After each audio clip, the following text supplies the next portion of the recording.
पता है कि 14 बिल्कुल पास आई है, तो मैंने अपनी 14 की शॉपिंग की है। अभी मैं आपको अपनी 14 की शॉपिंग देखेंगे। ये है मेरा ड्रेस एंड ये है मेरी बैंगल्स, ये है मेरी पिन्स, दिस इज माय गजरा and ring my and bag.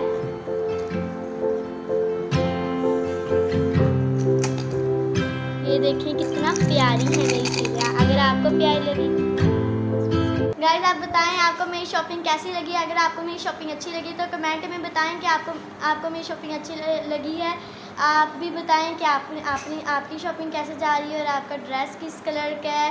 अगर आपको मेरी वीडियो अच्छी लगी तो लाइक करें, सब्सक्राइब करें और शेयर करें। ये है मेरी प्यारी सी क्यूटी।